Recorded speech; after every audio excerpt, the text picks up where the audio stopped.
नमस्कार. करू सुरू. काल अधिवेशनाचा शेवटचा दिवस होता.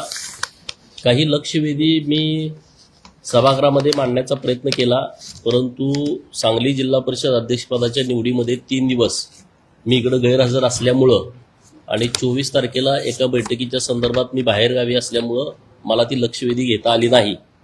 परंतु माननीय अध्यक्ष महोदयांना मी काल विनंती केली होती की विशेष बाब म्हणून मला एका विषयावरती बोलण्याची संधी द्यावी, आणि अध्यक्ष महोदयांनी माझी मागणी मान्य केली आणि मला शेवटचं 5 मिनिटं बोलण्याची संधी सभागृहामध्ये दिली.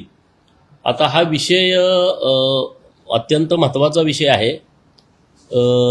मुंबईमध्ये घर असावं असं गावाकडच्या प्रत्येक कष्टकऱ्याला वाटतं.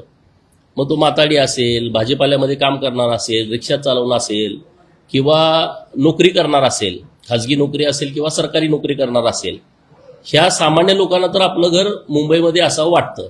जुन्या मुंबईमध्ये घेणं आता शक्यच नाही, म्हणून नवीन मुंबईमध्ये लोक घरं घेण्याच्या संदर्भामध्ये विचार करतात आणि आयुष्याची सगळी तुटपुंजी जी रक्कम जमा केलेली असते ते घरासाठी लावतात. कुठं व्याजानं पैसे उचलतात, बँकाकडून कर्ज काढतात आणि घर घेण्याचं स्वप्न पूर्ण करण्याचा प्रयत्न करतात. परंतु एक DDSR ग्रुप नावाचा ग्रुप, एक IRS आहेत सचिन मोटे, त्यांनी त्यांच्या नात्यातल्या लोकांच्या नावावरती वेगवेगळ्या कंपन्या रजिस्टर केलेल्या आहेत आणि त्या कंपन्यांच्या माध्यमातून जवळपास 20 प्रोजेक्ट वेगवेगळे, म्हणजे त्यामध्ये DDSR बिल्डर्स अँड डेव्हलपर्स यांचे DDSR हाईट्स नावाची एक बिल्डिंग सुरू आहे. DDSR बिल्डरची Tathagat housing society, Swapnapurti housing society, Anuvishwa housing society, DDSR Satvik, परत हनी होम्स, मातोश्री ही तर आमदार खासदारांच्यासाठी एक इमारत खारघरमध्ये बनती आहे, त्याचं ह्या लोकांनी काम घेतलेलं आहे. म्हणजे आमचे खिशात आमदार आहेत अशी त्यांची भूमिका आहे. म्हणजे स्टेटमेंट पण त्यांनी केलेले आहेत की अनेक आमदार आमच्या खिशात आहेत, आमदार खासदार. आणि त्या मातोश्री बिल्डिंगचं काम मिळवण्यासाठी जवळपास मध्यस्थ लोकांना 5-1 कोटी रुपये खर्च करून त्यांनी हे बिल्डिंगचं काम घेतलेलं आहे. दुसरं आहे मैत्री हाऊसिंग सोसायटी कळमोली, परत मुंबई अजिंक्यस, मैत्री सानपाडा, DDSR हेरिटेज, कलाकार आणि पत्रकार यांची पण एक सोसायटी आहे. नंतर DDSR ड्रीमवूड, DDSR प्राइड, DDSR अनुपर्व, जय श्री कृष्ण आणि DDSR लक्ष्मी रिव्हरसाइड, अशा वेगवेगळ्या बिल्डिंगचे प्लॉट त्यांनी घेतलेले आहेत. आता हे प्लॉट कुठून घेतले? ही गुंतवणूकदारांची यादी आहे. आता ती फार मोठी यादी आहे. ह्या लोकांच्याकडून पैसे घेतलेले आहेत. दाम दुपटीवर देतो, 9 महिन्यात तुम्हाला दुप्पट करून देतो, 12 महिन्यात दुप्पट करून देतो, 18 महिन्यात दुप्पट करून घेतो, आणि असे हजारो कोटी रुपये या लोकांचे गोळा केलेले आहेत. यातून यांनी प्लॉट खरेदी केलेली आहे. नंतर जेव्हा प्लॉट खरेदी केली त्यामध्ये त्यांनी सोसायट्या तयार केल्या. सरकारची तुम्ही फसवणूक कशी करताय? सोसायट्यांना GST लागू होत नाही, सोसायट्यांना स्टॅम्प ड्युटी माफ आहे, आणि म्हणून जवळपास पैसे ह्यांनी सगळे गोळा करून त्यातल्याच काही लोक सभासद करून त्यांच्या नावावरती सोसायट्या फर्म केलेल्या आहेत. हा पहिला गुन्हा आहे की सरकारची शेकडो कोटी रुपयाची GSTची किंवा अन्य करांची फसवणूक या सोसायट्याच्या माध्यमातून केलेली आहे. ह्या सोसायट्या नाहीत, हा DDSR ग्रुपचाच प्लान आहे आणि ह्याचे पूर्ण मास्टर ही सगळी लोक आहेत. आता हा विषय का पुढे आला? हा विषय यासाठी पुढे आला की 2020 पासून ह्या लोकांनी बुकिंग घेतलेली आहेत. 2020 पासून तुम्ही बुकिंग घेताय आणि 2025ला 2026ला त्या लोकांना ताबा द्यायचा शब्द या मंडळीने दिला होता, परंतु आता बिल्डिंगच नाही. म्हणजे 2021ला बुकिंग घेतलेल्या बिल्डिंगचं परवा दिवशी म्हणजे गुढीपाडव्याच्या दिवशी भूमिपूजन झालंय, आणि मग ह्या लोकांना बिल्डिंग मिळणार कधी, फ्लॅट मिळणार कधी? म्हणजे ह्या लोकांची पूर्णपणे फसवणूक झालेली आहे. आता हनी होम्स म्हणून जी बिल्डिंग आहे प्लॉट नंबर 34 सेक्टर नंबर 20 खारघरला, ह्याला CC नाही. CC नसताना तुमचं बांधकाम कसं काय होते? अनेक बिल्डिंगला CC नाही. मग हे जे सगळे सिडकोचे अधिकारी आहेत, त्यांचे कोण आर्किटेक्ट असतील, हे सगळे अधिकारी यामध्ये गुंतलेले आहेत. हे सगळा मोठा फ्रॉड या सगळ्या माध्यमातून सुरू आहे. जेवढी बांधकामं सुरू आहेत, आता ह्या हनी होम्सला 1.97 करोडचा दंड आहे. दंड असताना तुम्ही कसं काय काम करू शकता? दंड का अधिकारी भरून घेत नाहीत? मग अधिकाऱ्यांच्यावरती कारवाई करावी लागेल का? काल मला वेळ या विषयावरती सभागृहात मिळाला नाही आणि म्हणून हे सगळं डिटेल लोकांच्या पुढे आलं पाहिजे. बरी आमच्याच गावाकडची लोक आहेत ना, हे करणारे पण बिल्डर पण आमच्या गावाकडचेच आहेत, परंतु ज्या लोकांनी फ्लॅट बुकिंग केलेले आहेत ती लोक सातारची आहेत, ती लोक सांगलीची आहेत, ती लोक सोलापूरची आहेत, ती अन्य विभागातली लोक आहेत. आणि अशा लोकांची फसवणूक हा स्वतः IRS असल्यामुळं त्या लोकांना धमकी देतो किंवा लोकांना भीती वाटते पुढे येऊन काय करायचं. आता DDSR हेरिटेज नावाची कोऑपरेटिव्ह सोसायटी स्थापन केलेली आहे.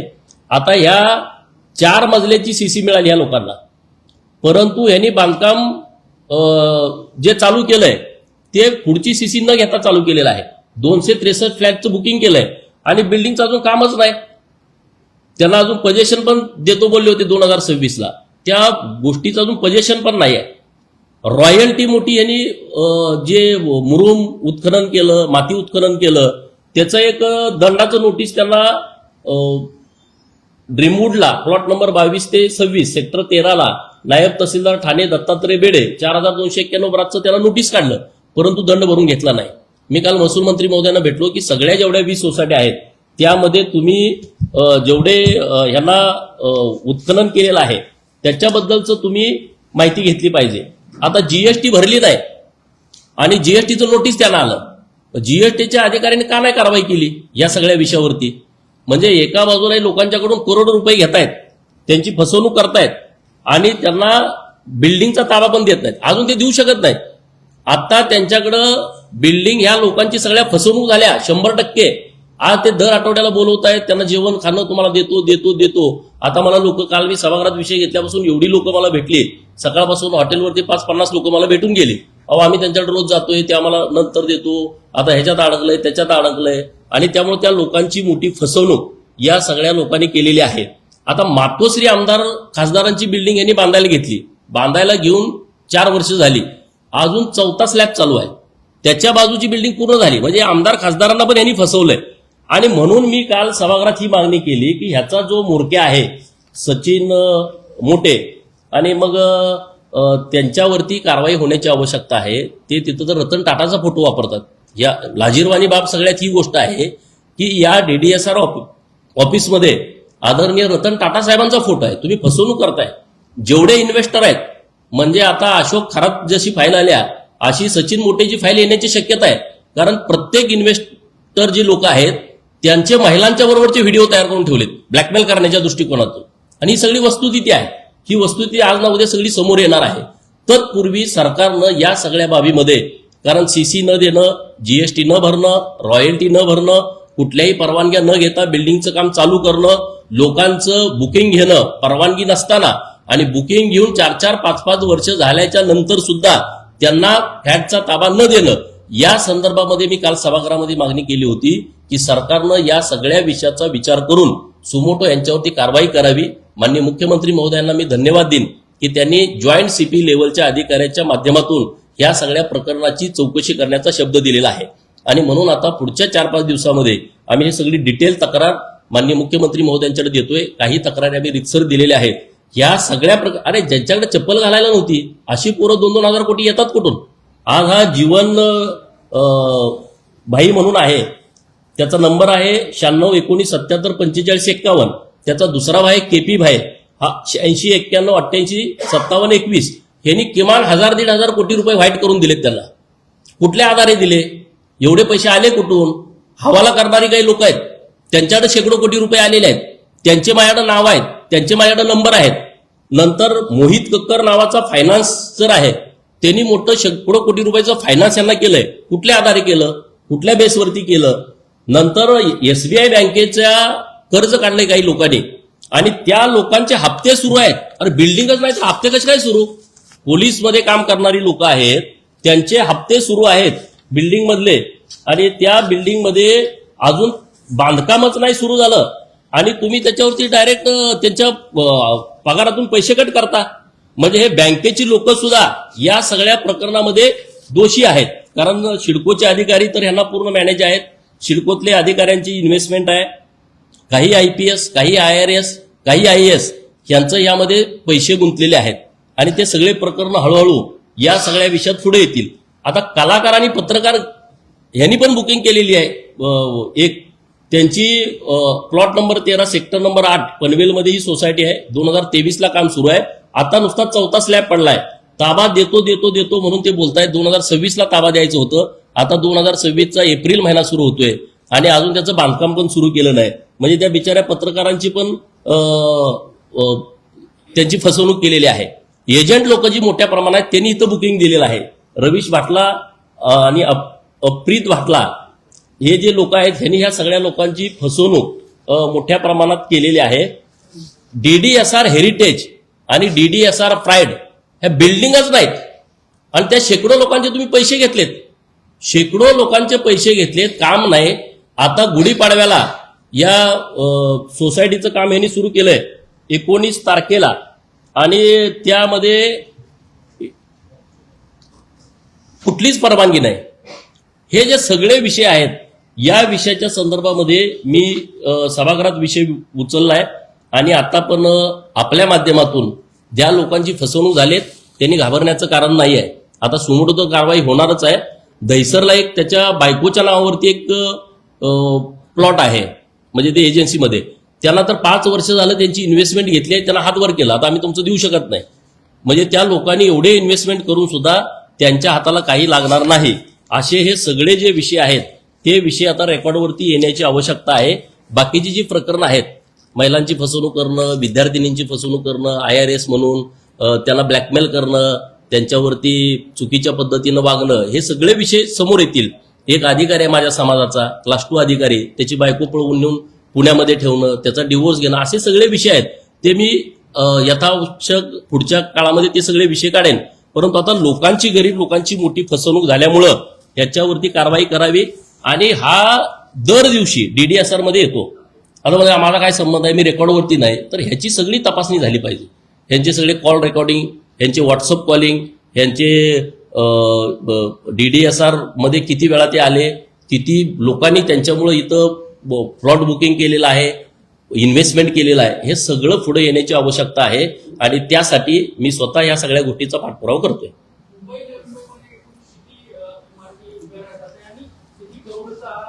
एक 2,000 कोटी तर सरासरी, म्हणजे कारण काय आहे, जमीनच ही जवळपास 1,500 कोटीपर्यंत असेल. 50, 70, 80, 100 कोटीपर्यंत एक एक प्लॉट आहेत आणि हे इतकी मोठी रक्कम आहे. आणि लोकांच्याकडून घेतले ग्राहक म्हणून त्यांच्याकडून जे घेतलेले पैसे वेगळे आहेत. 30 लाख, 40 लाख, 50 लाख, 60 लाखापर्यंत त्यांच्याकडून बुकिंग अमाऊंट घेतलेले आहेत. ह्या जवळपास 20 बिल्डिंग आहेत. 20 बिल्डिंग आहेत. आता फक्त एक बिल्डिंग त्यांची तयार आहे कळंबोलीची आणि एखादी दुसरी बिल्डिंग होऊ शकते, बाकीच्या बिल्डिंग तयार होणार नाहीत.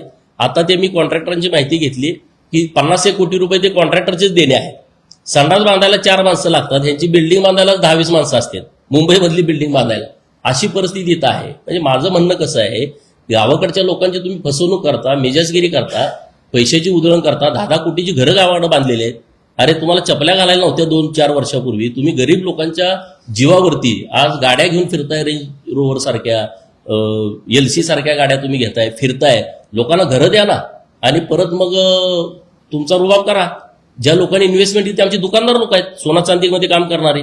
त्या लोकांचा विश्वास संपादन करून मी IRS आहे, तुमचं सोनं पकडलं का मी सोडवतो, सोन्यावरती निम्मे परत सोनं घ्यायचं, नंतर फेक रेट टाकायच्या. महाराष्ट्रामध्ये अनेक फेक रेट या IRSनं टाकलेले आहेत.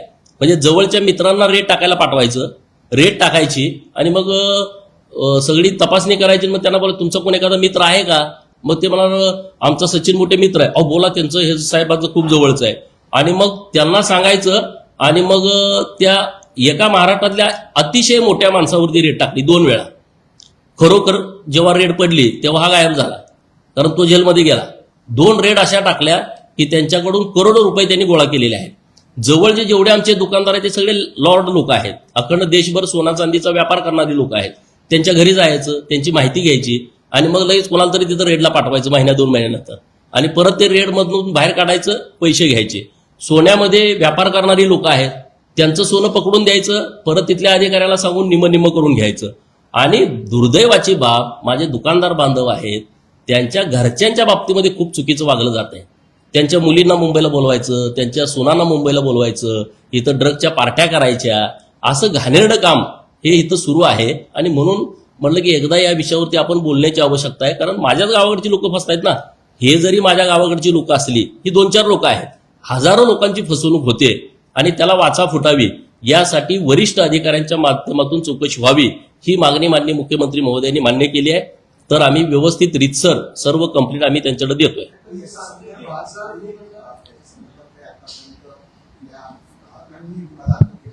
नाही, ग्राहक जेव्हा गुन्हा दाखल करायला जाते तेव्हा ही सगळी लोक यांची चेनच तयार झाली आहे. नवी मुंबईमध्ये सगळे अधिकारी यांना फॉर आहेत. अधिकारी तिथं रोज सिडकोमध्ये कमी आणि यांच्या ऑफिसला जास्त. मी इथं एखादी नुसती माहिती दिली का लगेच दुसऱ्या मिनिटाला त्यांच्या व्हॉट्सअपला असते. पण ही सगळी चेन तयार झाली आहे. आणि त्यामुळं म्हणून मी सभागृहात मागणी अशी केली की ह्याची चौकशी सुमोटोच लावा. लोक जर तक्रार द्यायला येतील, आता माझ्याकडे अनेक लोक आलेले आहेत, राहिलेल्या लोकांना माझी विनंती आहे की पुढच्या 8 दिवसात 15 दिवसात तुमचा फ्लॅट कुठं आहे त्यांच्याकडून घ्या. हवेतले फ्लॅट विकतायत, हे हवेतले ज्यांना दुप्पट पैसे देतो म्हणले होते त्यांना आता मध्ये तुमचं दुप्पट झालं तर 11व्या मजल्यावरचा फ्लॅट घ्या. अरे मजलाच तयार नाही तर 11व्या मजल्यावरचा फ्लॅट कुठला घ्या? 22व्या मजल्यावरचा फ्लॅट घ्या. अरे मजला अजून तुमचा खड्डाच काढला नाही आणि तुम्ही 22व्या मजल्यावरचा फ्लॅट विकताय. म्हणजे या महाराष्ट्रात अशी जर फसवणूक होणार असेल तर आम्ही या विषयावरती बोलणं आवश्यक आहे. आणि म्हणून हे सगळं रेकॉर्ड म्हणजे एक ना एक फ्लॅट धारकाचं नाव माझ्याकडे आहे आणि ती सगळी गरीब लोक आहेत, इन्व्हेस्ट करणाऱ्या लोकांची नाव आहेत. तर हे सगळं प्रकरण पुढे येण्याच्या दृष्टिकोनातून मी स्वतः याचा पाठपुरावा करतो.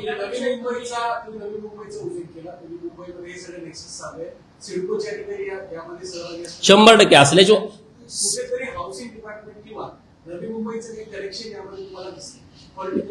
बघा असू शकतं. हा पॉलिटिक्समध्येच आहे ना.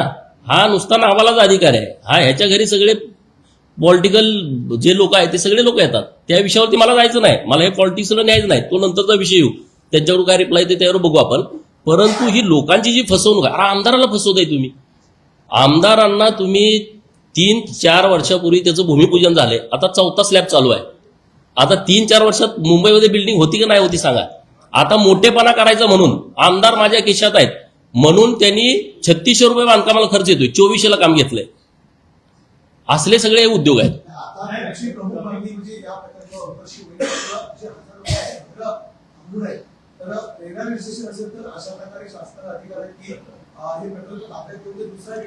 नाही, हे सगळं आता मी पुढच्या 5-6 दिवसामध्ये प्रत्येक प्रोजेक्ट वाईज आम्ही तक्रार तयार करतोय. वकील लोक मी या सगळ्या कामावरती बसवलेले आहेत. तशा पद्धतीची पूर्ण तक्रार तयार करून माननीय मुख्यमंत्री महोदयांच्याकडे जाणार. माननीय मुख्यमंत्री महोदय ज्या अधिकाऱ्याची नेमणूक करतील त्यांच्यापर्यंत हे सगळे पुरावे देऊन यांच्यावरती कायदेशीर कारवाई झाली पाहिजे. रॉयल्टी बुडवणं, जीएसटी बुडवणं, सीसी नसताना बांधकाम करणं, ओसी नसताना लोकांना ताबा देणं, हे जे सगळे प्रकार आहेत हे सगळे प्रकार सरकारच्या नियमाच्या उल्लंघन करणारे आहेत. किंवा तुमचे स्वतःचे प्लॉट असताना तुम्ही सोसायटी फर्म करणं आणि सरकारच्या कराची फसवणूक करणं याचा एक गुन्हा वेगळा दाखल होण्याची आवश्यकता आहे. आणि हे सगळं प्रकरण सरकारने अतिशय सिरियस घेतलेलं आहे आणि यांच्यावरती गुन्हे दाखल होणार, यातून कुणाला सुटका होणार नाही. ह्यांनी काय केलंय, ह्यांनी तिथं मोठेपणा असा केलाय, पैसे लोकांचे आहेत. 70 कोटीचा प्लॉट कॉम्पिटिशनमध्ये 100 कोटीला घ्यायचा आणि तिकडे विक्री करताना 1 कोटीचा फ्लॅट तुम्हाला मी 70 लाखात देतो, 60 लाखात देतो, बुकिंग घ्यायचं. स्वस्त फ्लॅट देतो असं सांगून लोकांचं बुकिंग घेतलंय आणि त्यामुळे लोकांनी मोठ्या प्रमाणात बुकिंग यांच्याकडे केलेलं आहे आणि त्यामुळे त्यांची फसवणूक होते.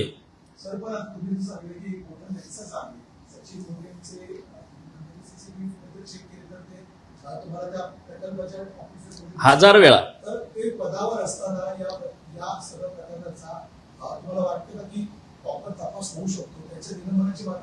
तो निलंबित होईल. प्रकरण खूप येणार आहेत, ह्याच्यावरच नाही अनेक कांड येणार आहेत. महाराष्ट्र हादरल अशा पद्धतीची प्रकरणं आहेत.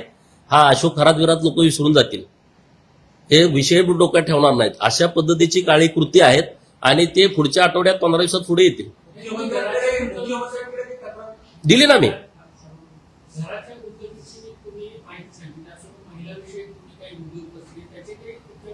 महिलांच्या विषयी अनेक पुरावे आहेत. काही मुली मला भेटून गेलेल्या आहेत परंतु त्या इतक्या घाबरतेत.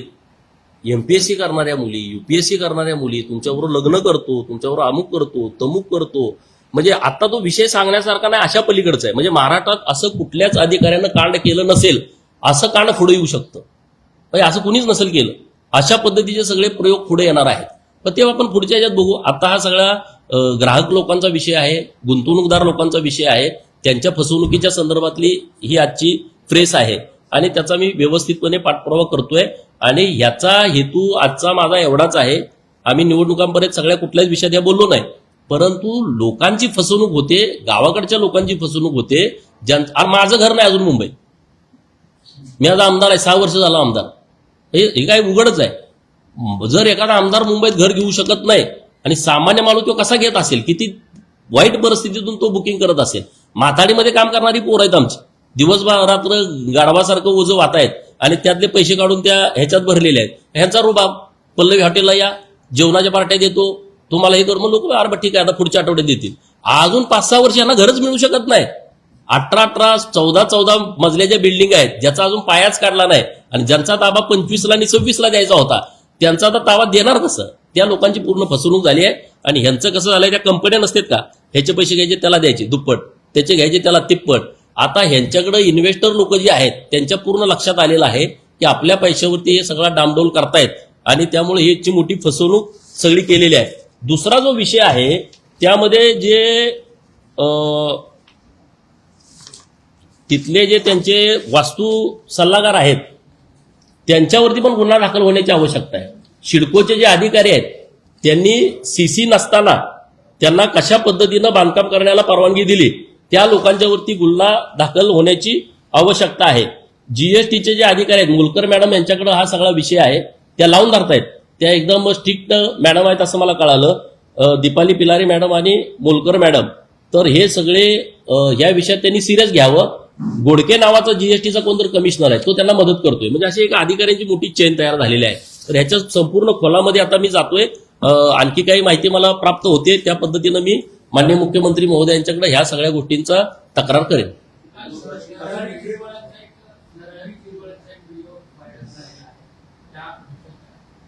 आता हे बघा, एआयचा जमाना आहे. जिरवळ साहेब बिचारा गरीब माणूस आहे, नेमकं काय झालंय ते बघायला पाहिजे.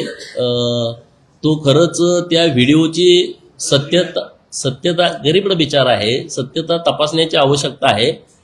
जे काय असेल ते सत्यता तपासून आमचे वरिष्ठ नेते, आता मी आमदार म्हणून मी एवढ्या मोठ्या विषयावरती काय बोलणार, परंतु आता एआयचा जमाना काय पण येतोय व्हिडिओमध्ये त्याचं जरा तपासणी करून त्याच्यावरती वरच्या लोकांनी निर्णय घेतला पाहिजे. प्रमुख आरोप हा होता की जो व्हिडिओ मध्ये त्यांच्याबरोबर एक कृत्यमंत्री दिसतोय आणि तो अश्लील व्हिडिओ आहे थोडासा आणि तो शासकीय निवासस्थानी करण्याच्या ठिकाणी दारूच्या बाटल्या देखील वापरण्यात आलेला आहे.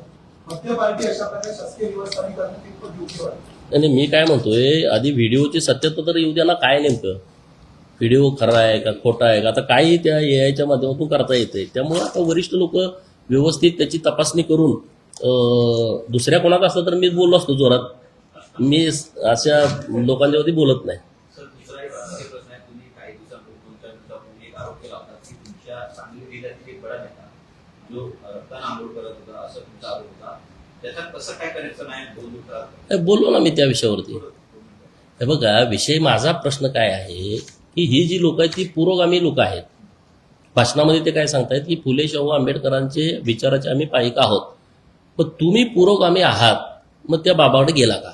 माझा पहिला प्रश्न हा आहे. म्हणजे एक तर तुम्ही पुरोगामी नाही, मताच्या राजकारणासाठी तुम्ही पुरोगामी आहात असं महाराष्ट्रातल्या लोकांना सांगता. तुम्ही देव धर्म मानत नाही, देवाला तुम्ही शिव्या देणाऱ्या लोकांच्या सोबत असता आणि मग अशा बंधुबाबाची तुम्हाला गरज का पडली? हा माझा साधा सोपा प्रश्न आहे आणि त्याच्याबद्दल मी व्यवस्थित बोललो. आणखी एक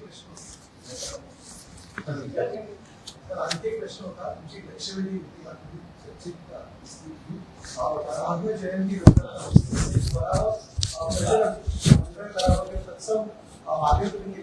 काल माझी 13 नंबरला लक्षवेधी होती रेग्युलर कामकाजामध्ये. सकाळच्या स्पेशल सिटिंग मधल्या लक्षवेधी झाल्या, परंतु रेग्युलर कामकाजातल्या लक्षवेधी होऊ शकल्या नाहीत वेळेअभावी. त्यामध्ये माझी लक्षवेधी वराह पालनाच्या संदर्भातली होती. वडार, कुंची, कोरवी, सिकलगारी, वैदू, डोंबारी, कैकाडी असा जो भटका समाज आहे, ह्या समाजाचा हा पहिल्यापासून 2000 वर्षापासूनचा हा त्यांचा परंपरागत व्यवसाय आहे. म्हणजे हे नुसतं वराह पालन नाही, त्यांची ती फिरती बँक आहे. यावरतीच त्यांचं कुटुंब चालणं, मुलाचं शिक्षण, घरदारं बांधणं हे सगळे विषय त्याच्यावरती चालतायत. परंतु आता काही सरकारनं म्हणजे अहिल्यानगरमध्ये परवा त्यांना सगळे कोंडून टाकले. अरे भाई, हा काय पर्याय नाही ना. आणि याच्या संदर्भातली माझी काल लक्षवेधी होती की वराह पालनाच्या संदर्भामध्ये एक विकास महामंडळ राज्य सरकारनं घोषित करावं. हे सगळे भटक्या समाजातली लोक आहेत, त्यांच्याकडे जमीन नाही. त्यांना वराह पालन करण्याच्या दृष्टिकोनातून राज्य सरकारनं जमीन उपलब्ध करून द्यावी आणि त्यांना आर्थिक सहाय्य करावं, अशा पद्धतीची एक लक्षवेधी मी काल सभागृहामध्ये मांडली होती. आणि या सगळ्या विषयामध्ये स्वतंत्र महामंडळ स्थापन करून त्याला मोठं आर्थिक बजेट द्यावं, त्याला अध्यक्ष उपाध्यक्ष द्यावा, त्याला राज्यमंत्री पदाचा दर्जा द्यावा, अशा पद्धतीची माझी काल लक्षवेधी होती. परंतु वेळेअभावी ती झाली नाही. परंतु मी आता या सगळ्या विषयामध्ये पाठपुरावा करणार आहे. आता हे माननीय पशुसंवर्धन मंत्री महोदयांचा विषय आहे. मी त्यांच्याकडे पाठपुरावा करेन, मुख्यमंत्री महोदयांच्याकडे पण करेन.